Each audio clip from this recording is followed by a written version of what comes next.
2006. Eulu-A, estado de Oregon, uma pequena e tranquila cidade onde as pessoas se conhecem por toda a vida. A vida aqui geralmente transcorre lenta e calmamente, mas a tranquilidade deste lugar pode ser enganosa. 11 de abril, segunda-feira. Um dia de primavera nublado com vento fresco e chuva fina. Por volta das 3 da tarde, Emily Parker, de 9 anos, desceu do ônibus escolar em seu ponto habitual a 2 quarteirões de sua casa. Uma rota comum, um dia comum, como centenas de outros antes. Mas Emily nunca chegou em casa. Quando a família Parker ligou para a polícia à noite, sua preocupação foi inicialmente recebida com cautela. Um pequeno atraso, travessuras infantis, nada em comum. Mas depois de algumas horas, após os primeiros interrogatórios com vizinhos e colegas de classe, tornou-se óbvio. A situação era muito mais séria. Por volta das 9 da noite, as primeiras buscas começaram na pequena cidade. Carros de polícia iluminavam as ruas com seus faróis. Ordens curtas e incisivas dos agentes da lei alternavam-se com o silêncio angustiado dos moradores. Parecia que cada habitante levava o ocorrido para o lado pessoal. A polícia rapidamente organizou grupos de voluntários e dividiu a cidade em quadrantes para a busca. Mas Emily não pôde ser encontrada nem nas ruas, nem nos pátios, nem nos parques próximos. À meia-noite, os voluntários encharcados e exaustos retornaram de mãos vazias. Durante a noite, a polícia registrou os depoimentos da família Parker. Os pais não haviam notado nada incomum no comportamento de Emily, nem havia conflitos ou problemas com seus colegas. Um dia comum, uma família comum, circunstâncias comuns, nada que pudesse lançar luz sobre o ocorrido. A única pista que os investigadores obtiveram imediatamente foi um prendedor de cabelo infantil com flores rosas, encontrado na beira da estrada, a algumas dezenas de metros do ponto de ônibus. A mãe confirmou que o prendedor realmente pertencia a Emily, mas era um indício fraco, que quase nada revelava sobre o que poderia ter acontecido em seguida. Até amanhã, a notícia do desaparecimento de Emily Parker havia se espalhado por toda a cidade. Os moradores se reuniam em grupos, faziam suposições e tentavam esconder seu próprio medo. Nesta cidade tranquila, algo assim parecia impossível, e justamente por isso, particularmente assustador. Interrogatórios com vizinhos e testemunhas forneceram os primeiros detalhes isolados. Uma vizinha idosa, senhora Eleanor Lewis, lembrou-se de uma van branca que se movia lentamente pela rua no dia do desaparecimento de Emily. Segundo a mulher, o motorista parou várias vezes e observou atentamente os alunos que retornavam da escola. Ninguém havia memorizado a placa, a marca ou características especiais do veículo, exceto a cor e seu modo lento de dirigir. Esta escassa informação foi suficiente para que a polícia verificasse cuidadosamente todas as vans brancas na área nos dias seguintes, interrogando proprietários e motoristas. Mas isso não trouxe novas pistas. O motorista da misteriosa van permaneceu desconhecido. No final da semana, os investigadores tinham um primeiro suspeito, Ryan Stevenson, um adolescente de 17 anos que morava na casa vizinha à família Parker. Ryan não gozava de boa reputação entre os moradores. Ele havia sido notado repetidamente por pequenas infrações. Era reservado, irritável, não se dava bem com colegas e adultos. Ele não tinha um álibi convincente para o horário do desaparecimento de Emily. Quando os policiais o procuraram em casa pela primeira vez, Ryan estava visivelmente nervoso, confundindo-se em suas próprias palavras e parecendo muito assustado. Isso imediatamente chamou a atenção dos investigadores. E embora o adolescente continuasse a afirmar que não tinha nada a ver com o caso, os investigadores examinaram minuciosamente seu ambiente, seus amigos, sua casa e seus pertences pessoais. Mas para a decepção dos detetives, nada concreto pôde ser encontrado aqui também. Enquanto isso, um dos professores da escola local, James Harris, mostrou-se um participante particularmente ativo na busca. Ele foi um dos primeiros a se voluntariar, ajudou na organização dos grupos e falou em reuniões da cidade. Alguns moradores notaram que o comportamento de Harris parecia excessivamente emocional, um pouco exagerado e até mesmo intrusivo, como se ele estivesse mais interessado na busca do que os outros. Neste momento, Ninguém sequer imaginava que por trás deste zelo poderia se esconder algo mais. Alguns dias após o desaparecimento de Emily Parker, as investigações chegaram a um primeiro impasse, já que nenhuma nova evidência ou testemunha foi encontrada. A tensão na cidade crescia. Os pais de Emily não encontravam descanso por causa do desespero. Então, uma semana após o início da busca, uma ligação anônima foi recebida na linha direta da polícia. Uma voz masculina desconhecida afirmou ter visto Emily seguindo por uma trilha florestal até uma cabana de caça abandonada a cerca de 40 quilômetros da cidade. Uma força-tarefa foi imediatamente enviada à área indicada.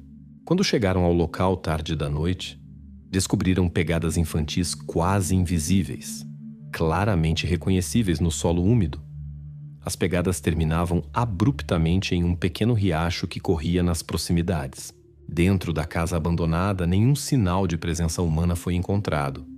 As pegadas encontradas deram novamente esperança de um desfecho positivo para a busca. Pela manhã, foi organizada uma operação em grande escala para vasculhar a área ao redor da Casa da Floresta. A polícia trouxe treinadores de cães e equipes de busca de voluntários.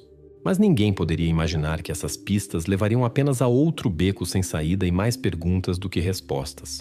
Na noite do dia seguinte, após tentativas mal sucedidas de encontrar a continuação das pegadas ou pistas adicionais, o chefe de polícia deu uma declaração breve e seca para esta imprensa. A busca continua. No momento, não temos respostas precisas, mas faremos todo o possível. Naquela época, nenhum dos presentes poderia sequer imaginar que a solução desta história só apareceria depois de longos 17 anos e seria muito mais cruel do que se poderia imaginar naquela noite de abril de 2006. Nas semanas seguintes, a atividade de busca diminuiu gradualmente. Não porque a esperança havia sido perdida, mas porque simplesmente não havia mais lugares para verificar novamente. As pessoas que até recentemente saíam diariamente em grupos de voluntários gradualmente retornaram às suas atividades normais. A imprensa local escrevia cada vez menos sobre o caso Emily e voltava-se para eventos e incidentes cotidianos da cidade, o que finalmente mergulhou a história em uma sensação de inquietante incerteza. Apesar da calma exterior, a polícia continuou seu trabalho. Os investigadores examinaram os menores detalhes e tentaram encontrar qualquer nova informação que pudesse tirar o caso do impasse.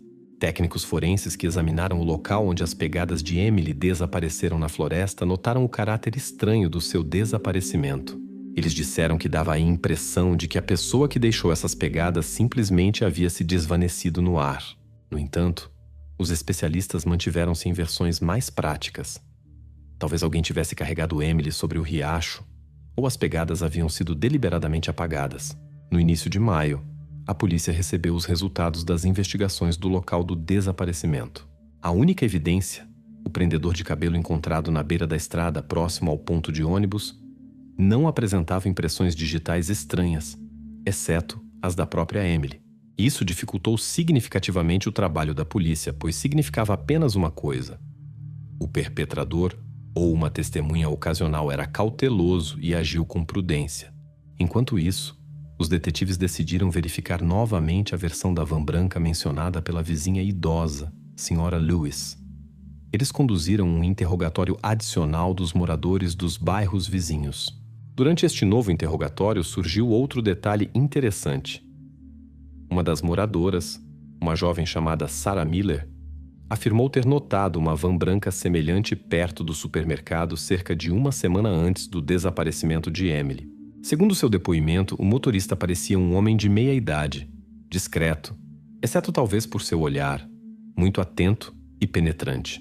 A mulher não conseguia se lembrar detalhadamente de seu rosto, mas estava absolutamente certa de que nunca havia visto o carro e o motorista antes. A polícia tentou novamente localizar o proprietário ou motorista do veículo, verificando gravações de câmeras de vigilância. No entanto, em 2006 havia poucas câmeras e a qualidade das gravações não permitia reconhecer claramente a placa ou detalhes da aparência. Após semanas de verificação cuidadosa, mas infrutífera, esta pista também chegou definitivamente ao fim. As investigações voltaram novamente a Ryan Stevenson, o vizinho adolescente. Ele ainda não tinha um álibi, E embora não houvesse provas formais contra ele, a polícia decidiu investigar mais detalhadamente o ambiente de Ryan. Eles interrogaram seus amigos e conhecidos, verificaram lugares que ele frequentava regularmente. Descobriu-se que o adolescente havia sido visto repetidamente na área florestal nos arredores da cidade, exatamente onde a polícia havia encontrado as pegadas de Emily. O próprio Ryan explicou suas excursões de forma simples. Ele ia lá para caminhar sozinho e pensar. Mas suas palavras não eram mais facilmente acreditadas. No entanto, logo ficou claro que o adolescente de fato havia estado naquele local muito antes do desaparecimento de Emily. Moradores e caçadores confirmaram que o haviam visto repetidamente sozinho na floresta.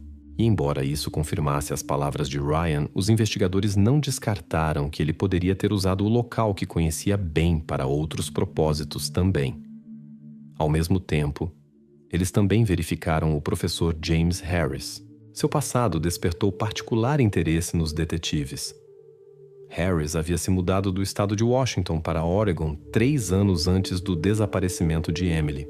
Antes de sua mudança, ele havia trabalhado como professor em uma escola primária, de onde foi demitido após reclamações dos pais sobre atenção excessiva aos alunos. Formalmente, ele não foi processado criminalmente. Provas de delitos graves não foram encontradas na época, mas a própria demissão deixou um gosto desagradável.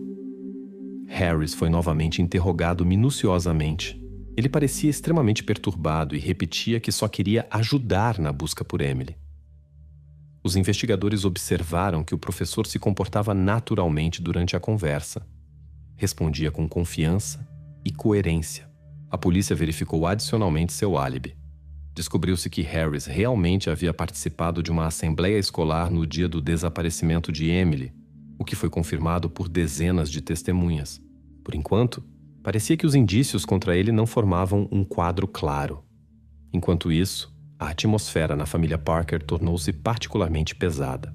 Os pais de Emily quase não se comunicavam mais com vizinhos e a imprensa retraíram-se e viveram sua tragédia pessoal atrás de portas fechadas. Eles recebiam dolorosamente cada pergunta dos investigadores, mas continuavam cooperando ao máximo com os detetives. Seu filho mais velho, Daniel, um adolescente de 14 anos, também foi interrogado. Ele não relatou nada em comum, mas os detetives notaram seu nervosismo e retraimento, embora considerassem isso um estado natural para sua idade e nessa situação. No final do mês, a polícia verificou mais alguns suspeitos do círculo de residentes com antecedentes criminais no distrito, mas todas essas pistas também se revelaram becos sem saída. A tensão crescia e os investigadores continuavam batendo em uma parede. Nenhum fato novo ou pista confiável surgia. No início de junho, a polícia anunciou oficialmente que a fase ativa da busca estava sendo encerrada. O caso Emily Parker permaneceu formalmente aberto, mas sem novas evidências, as chances de resolver o crime tornavam-se cada vez menores. A breve coletiva de imprensa do chefe de polícia soou seca e lacônica. Fizemos tudo o possível, mas as investigações continuarão até que haja respostas. Foi exatamente então que a cidade, pela primeira vez, tomou seriamente consciência de que o desaparecimento de Emily poderia permanecer sem solução para sempre. Ninguém poderia imaginar que as investigações só seriam retomadas e encontrariam uma continuação após quase 2 décadas, quando praticamente ninguém mais se lembrava deste caso. Após o término oficial da fase ativa de busca, a vida na cidade gradualmente retornou ao seu curso normal. Apenas para a família Parker, cujo nome agora havia se tornado sinônimo de tragédia pessoal na cidade, havia uma clara divisão entre a vida antes e depois. Mas externamente para o ambiente, até mesmo eles logo se tornaram parte da paisagem habitual, silenciosos, retraídos, quase imperceptíveis em meio à agitação cotidiana da pequena cidade. Ano após ano se passou. O caso Emily era lembrado cada vez com menos frequência, e logo a história se transformou completamente em um ponto cego na memória da cidade. Alguns moradores se mudaram, inclusive Ryan Stevenson, o adolescente que uma vez foi suspeito do desaparecimento, foi embora. A família Parker permaneceu no mesmo local, talvez na esperança de que suas perguntas mais cedo ou mais tarde receberiam respostas. Periodicamente, o caso era retirado do arquivo para dar-lhe novo impulso. cada vez sem sucesso. Em 2011, Marcus Williams, um homem com reputação de detetive íntegro, foi nomeado novo chefe de polícia. Ele estudou novamente os arquivos do caso Emily, verificou novamente as versões da van branca desconhecida e da misteriosa ligação sobre a trilha da floresta. Sob a liderança de Williams, os investigadores visitaram novamente a área florestal, examinaram novamente a casa abandonada, mas nada novo pôde ser descoberto. No entanto, surgiu uma nova versão entre os investigadores. Em 2012, após uma solicitação do FBI, descobriu-se que naquela época havia um criminoso em série ativo na região, especializado exatamente em sequestros. A polícia local verificou cuidadosamente esta pista. Representantes das autoridades federais vieram pessoalmente à cidade, interrogaram testemunhas e pegaram novamente os antigos documentos. Por um tempo, parecia que o enigma do desaparecimento de Emily poderia encontrar uma explicação lógica, mas essa versão também rapidamente se perdeu. Com base no método, locais e detalhes dos crimes, ficou claro que o desaparecimento de Emily não se encaixava no esquema desse homem. Os anos seguintes passaram sem mudanças visíveis. O caso, como que amaldiçoado, não permitia dar nenhum passo mais perto da solução. James Harris, o professor que certa vez participou mais ativamente do que outros na busca, continuou ensinando na escola local e manteve a reputação de um homem um tanto estranho, mas completamente inofensivo. Embora os detetives periodicamente lhe dessem atenção, continuava não havendo motivos formais para a suspeita. A família Parker, nesse ponto, havia se retraído definitivamente em seu próprio mundo. Os pais de Emily mal tinham contato com vizinhos e limitavam a comunicação a saudações educadas ou breves conversas sobre temas triviais. O filho mais velho, Daniel, saiu da cidade após a escola e começou a estudar em outro estado. Ele praticamente não voltava mais para casa e tentava deixar o passado bem para trás. Enquanto isso, a polícia mudou de chefe mais algumas vezes, cada um deles prometendo formalmente ao assumir o cargo não esquecer o caso Emily, mas de fato confrontado com a falta de novas evidências e possibilidades de avançar. O caso foi gradualmente se empoeirando nos arquivos e se tornou um entre dezenas de casos não resolvidos semelhantes, onde perguntas permanecem para sempre sem resposta. O ano de 2023 chegou. A cidade já vivia com preocupações e medos completamente diferentes, quando no final do verão algo aconteceu que fez com que se falasse novamente sobre o há muito esquecido caso Emily Parker. Em agosto, um grupo de turistas que havia vindo à cidade para fazer caminhadas descobriu na floresta, a cerca de 40 quilômetros da cidade, uma antiga cabana de caça há muito abandonada, até então desconhecida dos moradores. A casa estava quase completamente coberta por matagal. A entrada estava bloqueada por galhos e arbustos. Os turistas se interessaram pelo edifício incomum, decidiram explorar a área e notaram, ao adentrar um pouco mais na floresta atrás da casa, uma área do solo que se destacava por sua estranha maciez e frouxidão. Sua descoberta foi imediatamente relatada à polícia. Os agentes da lei que chegaram ao local rapidamente reconheceram que a área de solo descoberta não era apenas uma anomalia aleatória do solo. Logo, a área foi isolada. Técnicos forenses chegaram. Após as primeiras horas de trabalho, restos humanos foram encontrados no local, enterrados não profundamente, às pressas e, obviamente, há muito tempo. A informação se espalhou rapidamente pela cidade e despertou novamente as memórias dos moradores. A família Parker foi urgentemente chamada à polícia e solicitada a fornecer amostras de DNA para exame. Alguns dias depois, análises laboratoriais confirmaram o que muitos já suspeitavam. Os restos encontrados pertenciam a Emily Parker, que havia desaparecido exatamente 17 anos antes. Agora o caso ganhou um caráter completamente diferente, muito mais duro e claro. O desaparecimento tornou-se um crime oficialmente reconhecido, cujas investigações foram retomadas, e desta vez a polícia não podia cometer erros. Ao mesmo tempo, a tensão na cidade começou a aumentar. As pessoas temiam admitir que o criminoso que havia feito algo tão terrível poderia ter vivido tranquilamente entre eles todo esse tempo. A cidade novamente se encheu de conversas, suspeitas e medos secretos que cresciam a cada dia e transformavam o ambiente familiar em uma realidade completamente diferente e assustadora. Os policiais entendiam muito bem que a nova fase das investigações seria difícil e dolorosa para todos os que haviam estado envolvidos neste caso anteriormente. A principal questão que agora atormentava os investigadores era apenas uma: como pôde acontecer que a pessoa que cometeu este crime tenha permanecido despercebida por tantos anos e, principalmente, quem era ela? Este enigma parecia ter se tornado ainda mais intrincado, e sua solução agora exigia uma cautela e determinação sem precedentes. Depois que a identidade dos restos encontrados foi confirmada, as investigações ganharam um novo impulso. O caso Emily Parker, que por anos havia sido considerado sem esperança, inesperadamente ganhou uma perspectiva real de ser solucionado. Diante das autoridades policiais estava a tarefa extremamente difícil de reconstruir a cadeia de eventos que poderia levar a pessoa que havia se escondido literalmente à vista de todos por anos. O primeiro passo das investigações foi uma nova, mas agora mais detalhada verificação da cabana de caça abandonada e do terreno circundante. Técnicos forenses passaram vários dias realizando exames cuidadosos e documentando os menores detalhes. A dificuldade estava no fato de que a natureza, ao longo dos anos, havia escondido quase completamente os vestígios. Grama, arbustos e árvores. Há muito haviam engolido as poucas pistas que poderiam ter lançado luz sobre o crime. Mesmo assim, os técnicos forenses conseguiram fazer algumas descobertas importantes. Primeiramente, foram encontrados fragmentos de roupas que, segundo a perícia, pertenciam inequivocamente a Emily. Isso permitiu determinar com exatidão que ela havia sido levada para este local quase imediatamente após seu desaparecimento. A análise do solo e dos restos de roupas indicava que o perpetrador havia agido rápida e nervosamente, sem um plano preparado, mas com a clara consciência de que precisava apagar os vestígios.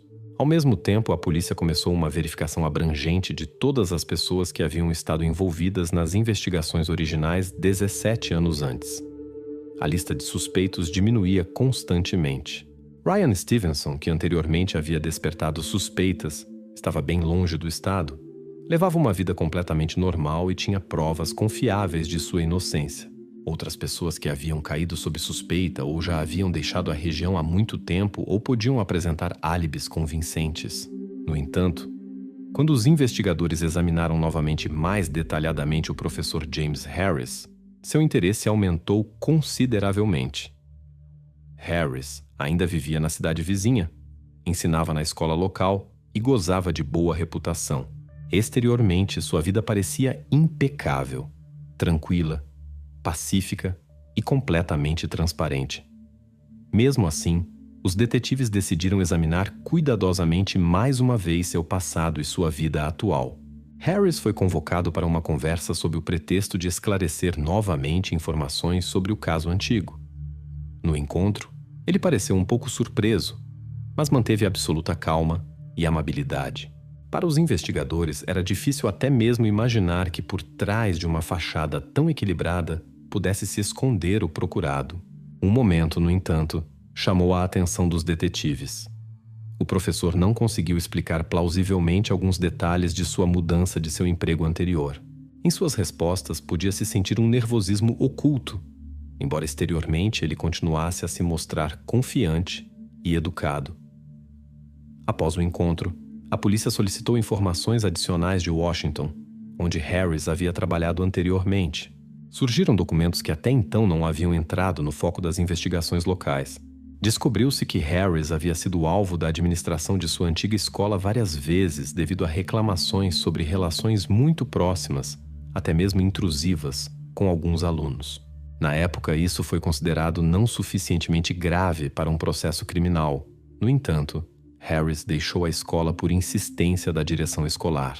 Esses detalhes levaram a polícia a investigar mais detalhadamente o estilo de vida do professor nos últimos 17 anos. Durante observações encobertas, os detetives descobriram que Harris regularmente dirigia até os arredores da cidade e entrava várias vezes na área florestal, exatamente para onde os restos de Emily haviam sido encontrados.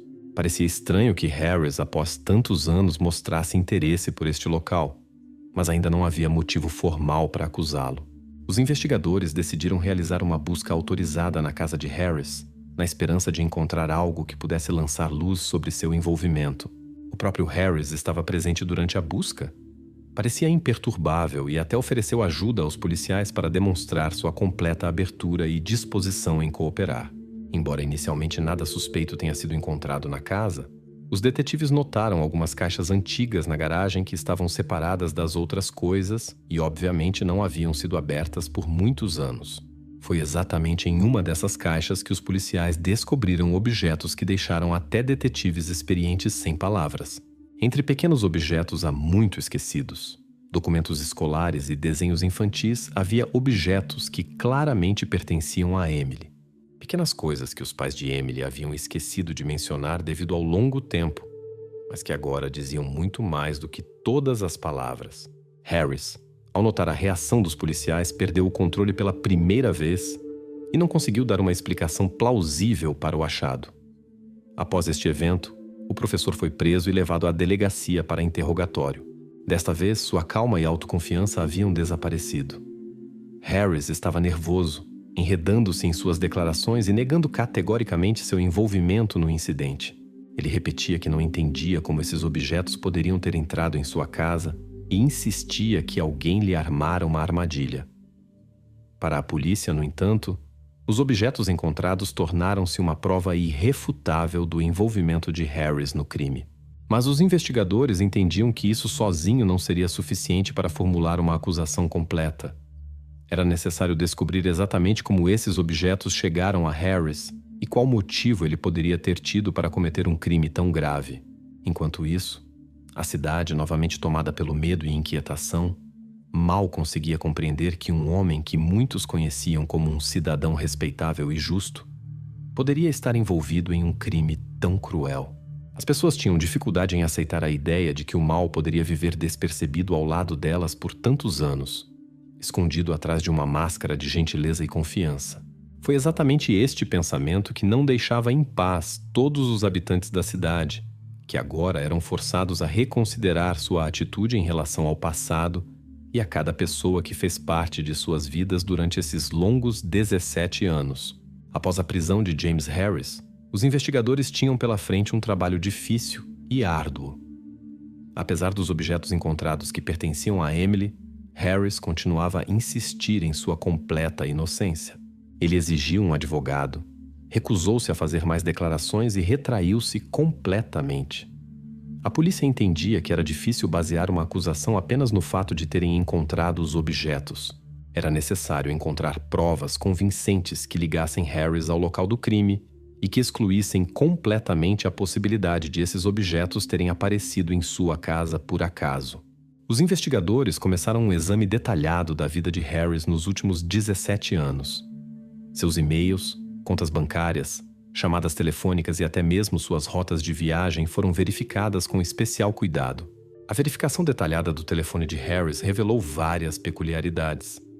Nos últimos anos, ele havia repetidamente desligado seu celular quando dirigia para áreas florestais. Com base em gravações de câmeras de vigilância em postos de gasolina e lojas, foi possível confirmar que seu carro aparecia regularmente perto da mesma área florestal onde Emily havia sido encontrada. Enquanto isso, os moradores da cidade, tendo tomado conhecimento da prisão de Harris, expressavam horror incrédulo. Muitos alunos e pais se manifestaram em sua defesa, alegando que a acusação contra o professor parecia absurda. Mas, como frequentemente acontece em tais casos, gradualmente outros detalhes menos agradáveis vieram à tona. Vários ex-alunos de Harris informaram à polícia que ele havia demonstrado interesse excessivo e atenção exagerada para com eles, o que lhes pareceu estranho e perturbador na época, mas não foi levado a sério pelos adultos. Uma atenção especialmente grande dos investigadores foi atraída para um incidente específico que ocorreu 1 ano antes do desaparecimento de Emily. Uma aluna contou que Harris uma vez lhe ofereceu uma carona para casa depois das aulas. A princípio, isso parecia inofensivo e natural, mas então ela notou que o professor repetia suas ofertas embora ela as recusasse a cada vez. Por fim, seus pais até contataram a administração da escola, mas o incidente foi rapidamente abafado, descartado como simples preocupação do professor e não lhe foi dada muita importância. A polícia verificou novamente os depoimentos de todos que poderiam ter visto Harris no dia do desaparecimento de Emily. Embora o álibi de Harris tenha sido previamente confirmado por testemunhas da Assembleia Escolar, surgiram novas circunstâncias. Uma das testemunhas, que há muitos anos havia confirmado que Harris esteve na escola o dia todo, inesperadamente mudou seu depoimento. Agora essa mulher admitia que na verdade não conseguia se lembrar com certeza se alguém havia visto Harris diretamente durante a Assembleia ou se ele havia se juntado ao grupo mais tarde. Ela reconheceu que poderia ter se enganado na época ou simplesmente se juntado à opinião geral de que o professor estava presente. Esta informação inesperada levou os investigadores a realizar um novo interrogatório de outras testemunhas daquele dia. O resultado foi perturbador. Nenhum dos entrevistados agora podia confirmar com certeza ter visto Harris durante todo o dia na Assembleia. Surgiu a possibilidade real de que o professor pudesse ter saído da escola despercebido, aproveitando a atenção geral voltada para o evento, e retornado de forma que sua ausência não chamasse a atenção de ninguém. Neste contexto, o depoimento de outra testemunha, um idoso morador da cidade chamado Joseph Walsh, tornou-se especialmente importante. O homem, que morava não muito longe do local do desaparecimento de Emily, contou à polícia que naquele dia viu um carro semelhante ao de Harris estacionado em uma rua tranquila não muito longe do ponto de ônibus. Walsh notou o carro apenas com o canto do olho, motivo pelo qual não deu importância na época. No entanto, ao se lembrar agora daqueles eventos, estava absolutamente certo de que era o carro do professor. A polícia recorreu novamente a técnicos forenses e especialistas em tecnologia digital. O carro de Harris foi minuciosamente examinado e, embora os anos tivessem passado, os investigadores esperavam encontrar algum vestígio que indicasse envolvimento. E embora nenhuma evidência clara tenha sido encontrada, os técnicos forenses confirmaram que o porta-malas do carro havia sido submetido a uma limpeza química. Este fato preocupou ainda mais os investigadores. O próprio Harris explicou que havia simplesmente derramado produtos químicos que comprara para trabalhos em casa e limpado completamente o porta-malas para evitar danos ao carro. Mas esta explicação já parecia pouco convincente. Logo, a polícia encontrou outro motivo para duvidar da honestidade de Harris. Descobriu-se que durante muitos anos ele havia acompanhado ativamente o desenvolvimento das investigações, coletando cuidadosamente recortes de jornais, gravações de reportagens televisivas e materiais da internet sobre o caso Emily. Ele alegou que isso era uma espécie de expressão de sua preocupação pessoal e compaixão pela família. Mas os investigadores interpretaram este detalhe como prova de que Harris estava tentando controlar as informações sobre o caso e se manter atualizado sobre todos os detalhes das investigações. As investigações concluíram que James Harris não apenas tinha a oportunidade, mas também um motivo sobre o qual se recusava categoricamente a falar. Mas uma mera versão não era suficiente para formular uma acusação formal. Eram necessárias provas mais convincentes que ligassem Harris diretamente ao crime. Mas mesmo nesta fase, toda a cidade percebeu claramente que o homem que conheciam tão bem e em quem confiaram por anos poderia não ser quem parecia ser. A atmosfera na cidade ficou extremamente tensa e os moradores começaram a fazer perguntas inquietantes. Harris era realmente quem havia cometido este crime cruel? Ou a polícia estava novamente errando na tentativa de encontrar um culpado em um caso tão longo e complexo? Agora, da resposta a esta pergunta dependia não apenas a punição do culpado, mas também a capacidade dos habitantes da cidade de recuperar a confiança nas pessoas que viviam ao seu lado. As investigações estavam se aproximando de seu clímax, e todos estavam cientes de que o mistério que atormentara a cidade por quase 2 décadas poderia finalmente ser revelado em um futuro próximo. As investigações, revitalizadas por novas evidências, forçaram os investigadores a mergulhar profundamente na vida de James Harris, muito antes dos eventos em Oregon. Eles verificaram cuidadosamente toda a sua biografia, na esperança de encontrar algo que pudesse explicar as razões e circunstâncias para a execução deste crime. Atenção especial foi dada à fase da vida de Harris, sobre a qual muito pouco se sabia. O período após sua demissão no estado de Washington e antes de seu aparecimento em Oregon. Em documentos oficiais, este período foi muito superficialmente iluminado, não revelando quase nenhum detalhe sobre exatamente com o que Harris estava envolvido durante este tempo. Os investigadores descobriram que após sua demissão, Harris passou cerca de meio ano em uma pequena cidade em Idaho. Ele não trabalhava na escola local, mas vivia de forma muito reclusa e solitária. Seus vizinhos se lembravam do homem como uma pessoa quieta, quase imperceptível, que raramente falava com alguém e praticamente nunca saía de casa. Na época, este comportamento não levantou suspeitas e, portanto, não atraiu a atenção das autoridades. Mas agora a polícia estava particularmente interessada neste período. Os investigadores viajaram para Idaho e entrevistaram os moradores da área onde Harris havia vivido. Um dos ex-vizinhos contou que ele frequentemente dirigia para algum lugar tarde da noite com seu carro. O homem notou isso porque morava perto e trabalhava no turno da noite.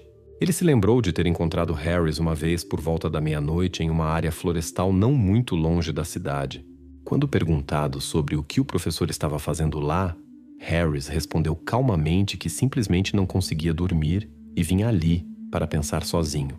Na época, esta explicação parecia completamente inofensiva, e o vizinho não lhe deu importância.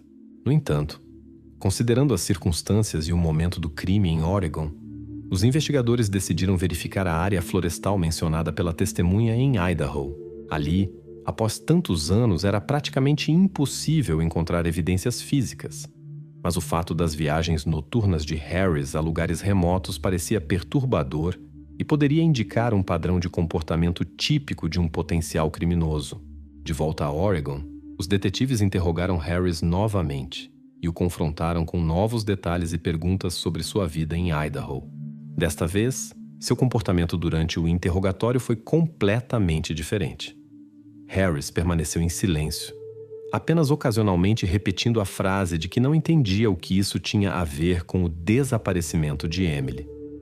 Seu advogado impediu ativamente a tomada de novos depoimentos e insistiu que todas as informações relativas a Idaho não estavam diretamente relacionadas a este caso. Paralelamente, os policiais decidiram verificar as transações bancárias e cartões de crédito de Harris para todo o período relevante. Descobriu-se que Harris havia feito várias compras em lojas de materiais de construção e artigos domésticos pouco antes e imediatamente após o desaparecimento de Emily. Entre outras coisas, constavam nas listas de compras lonas de plástico, fita adesiva e produtos químicos de limpeza para superfícies. Esses itens em si não eram nada especiais, mas sua aquisição no momento certo tornou-se mais um sinal preocupante. Além disso, especialistas técnicos da polícia recuperaram dados excluídos de um dos antigos computadores de Harris, que haviam sido apreendidos durante a busca. No disco rígido foram encontradas consultas de pesquisa anteriormente deletadas que o professor havia feito em mecanismos de busca já em 2006. Harris buscava informações sobre métodos para encobrir rastros e formas eficazes de limpar várias superfícies de vestígios biológicos. Estes fatos aumentaram significativamente a suspeita da polícia sobre seu envolvimento no crime. Ao mesmo tempo, a família Parker, que já havia perdido a esperança de conhecer a verdade, acompanhava as investigações e mal conseguia lidar com suas emoções. A cada novo fato, tornava-se cada vez mais difícil para eles suportar a tensão acumulada ao longo dos anos. Os moradores da cidade mais uma vez expressavam sua simpatia à família, mas essa simpatia já era diferente, mais cautelosa, misturada com constrangimento e incerteza sobre o fato de que o verdadeiro culpado esteve tão próximo o tempo todo. Apesar do crescente número de indícios, os investigadores ainda careciam do mais importante: provas claras e inequívocas que pudessem ligar Harris diretamente ao local onde Emily foi encontrada. O crime havia ocorrido há muito tempo, o que dificultou significativamente a tarefa dos investigadores. No entanto, um avanço inesperado no caso ainda ocorreu. Um dos turistas que encontraram os restos compartilhou com a polícia outro detalhe importante que inicialmente não havia sido notado. O homem contou que, ao examinar o terreno ao lado da casa abandonada, notou uma antiga faca de caça quase completamente coberta por terra e musgo. O turista não deu importância especial ao achado e só se lembrou dele agora, ao revisar as fotos do local onde os restos foram encontrados. A polícia retornou imediatamente ao local do crime, onde, após um exame detalhado, o objeto mencionado foi encontrado. A investigação mostrou que a faca estava no solo aproximadamente pelo mesmo número de anos que haviam se passado desde o desaparecimento de Emily. O mais importante foi a descoberta de vestígios de DNA de duas pessoas na faca, da própria Emily e de um homem desconhecido. A comparação desta amostra de DNA com as amostras coletadas de James Harris poderia finalmente esclarecer todos os pontos neste caso de longa data. No entanto, Harris recusou-se categoricamente a fornecer voluntariamente seu material biológico para exame, o que forçou a polícia a solicitar ao tribunal uma ordem correspondente. O juiz, considerando a importância da evidência, concedeu autorização para a coleta forçada de uma amostra de DNA. Agora, os investigadores precisavam aguardar os resultados que poderiam confirmar ou refutar definitivamente o envolvimento de James Harris no crime. Aguardando os resultados, a cidade mais uma vez ficou paralisada em expectativa tensa. Os moradores entendiam que agora não se decidia apenas o destino de Harris, mas também a possibilidade de finalmente encerrar este capítulo sombrio na vida da cidade. Ninguém mais podia se sentir completamente seguro, sabendo que uma pessoa capaz de tal crime poderia viver entre eles por tanto tempo. Os resultados da perícia de DNA foram recebidos após 3 semanas. Estas semanas foram infinitamente longas para a cidade. A atmosfera era pesada.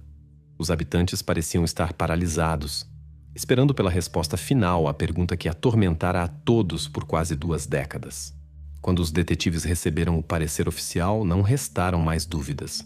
Os vestígios encontrados na faca correspondiam à amostra de DNA de James Harris. No mesmo dia, Harris foi oficialmente acusado. Percebendo que a situação era irreversível, ele decidiu falar pela primeira vez e seu advogado negociou as condições para uma confissão detalhada. Harris entendeu que esta era a única chance de escapar da pena máxima, fornecendo todas as informações necessárias que poderiam pelo menos parcialmente explicar suas ações. Em um interrogatório fechado, na presença de seu advogado e do promotor, James Harris contou calma e detalhadamente tudo o que aconteceu naquele dia de abril de 2006. Ele confessou que havia notado Emily há muito tempo, quando ela ainda era alguns anos mais jovem. Segundo suas palavras, inicialmente ele não planejava crimes e garantiu que apenas sentiu interesse. No entanto, com o tempo, isso se desenvolveu em uma obsessão da qual ele não conseguia mais se libertar. Naquele dia, Harris esperou pelo momento oportuno e saiu da escola despercebido, aproveitando a agitação geral e a atenção voltada para o evento que estava ocorrendo. Ele sabia que Emily sempre ia para casa sozinha e escolheu deliberadamente um trecho da rua onde normalmente não havia ninguém naquela hora do dia. Ele ofereceu para levá-la para casa e Emily, confiando em seu professor, concordou. Harris alegou que originalmente não pretendia prejudicá-la, mas quando Emily entrou em pânico e pediu para sair do carro, ele ficou com medo das consequências caso ela contasse a alguém. Em pânico, Harris a levou para uma área florestal remota, esperando de alguma forma controlar a situação. Mas os eventos saíram de controle muito rapidamente. Emily tentou fugir, gritou, e ele, tendo finalmente perdido o autocontrole, cometeu o irreversível. Harris continuou a contar aos investigadores que imediatamente após o ato enterrou todas as evidências perto da cabana abandonada, esperando que este lugar nunca fosse encontrado. Ele escondeu cuidadosamente qualquer conexão com aquele dia e, após retornar à escola, juntou-se à assembleia como se nada tivesse acontecido. Posteriormente, Harris constantemente acompanhou as investigações, participou ativamente delas e ajudou os voluntários para desviar completamente a suspeita de si mesmo. Quando os investigadores perguntaram por que ele guardou os objetos pessoais de Emily em sua casa, Harris respondeu que ele mesmo não entendia completamente por que havia feito isso. Talvez fosse sua própria tentativa de manter a ilusão de controle sobre uma situação que de fato havia lhe escapado há muito tempo. Esses objetos permaneceram com ele por anos, como uma lembrança oculta do que ele havia feito uma vez, simultaneamente assustando-o e fascinando-o. O julgamento de Harris tornou-se o evento mais discutido na história da cidade. Os moradores, chocados com a confissão do homem que haviam conhecido por tanto tempo, não conseguiam acreditar que isso realmente havia acontecido. A família Parker sentiu, pela primeira vez em muitos anos, alívio por a verdade ter finalmente vindo à tona, embora a percepção de que o homem que havia tirado o que mais amavam viveu ao lado deles por tantos anos os tenha ferido profundamente, novamente. Nas audiências judiciais, Harris não mostrou emoções. Parecia calmo e distante. repetindo tal a história sem detalhes desnecessários. Ele sabia que a sentença já estava determinada. A promotoria apresentou provas irrefutáveis de sua culpa e nenhum argumento da defesa poderia mais mudar o curso do processo. O último dia do julgamento foi marcado pela aparição da mãe de Emily que, controlando com dificuldade suas emoções, disse a Harris que nunca poderia perdoá-lo. Ela não pediu vingança, apenas pediu uma coisa: uma punição justa para que ele nunca mais pudesse causar dor a outros. Após seu discurso, houve silêncio completo no tribunal. Ninguém ousou sequer se mover. A sentença foi clara. James Harris foi condenado à prisão perpétua, sem possibilidade de liberdade condicional. Ele ouviu a sentença com a mesma indiferença que tudo mais e deixou o tribunal sob o completo silêncio dos presentes. Após a conclusão do processo judicial, a cidade ainda não conseguia se recuperar do choque por muito tempo. As pessoas faziam perguntas para as quais não havia respostas simples. Como o criminoso pôde permanecer despercebido por tantos anos? Poderiam tê-lo notado antes e evitado o que aconteceu? Gradualmente, a cidade retornou ao ritmo habitual de vida, mas a memória do ocorrido permaneceu para sempre. A família Parker decidiu se mudar para outro estado, esperando começar uma nova vida onde haveria menos dor e lembranças do passado. Os moradores da cidade, embora continuassem vivendo, nunca puderam se libertar completamente do sentimento de medo e desconfiança que este terrível crime lhes deixou. O caso Emily Parker finalmente foi encerrado. No entanto, deixou uma marca profunda na memória de todos que, de uma forma ou de outra, estavam conectados a ele. E mesmo agora, anos depois, ele continua a servir como um lembrete de que o verdadeiro mal pode se esconder por anos no rosto mais comum e familiar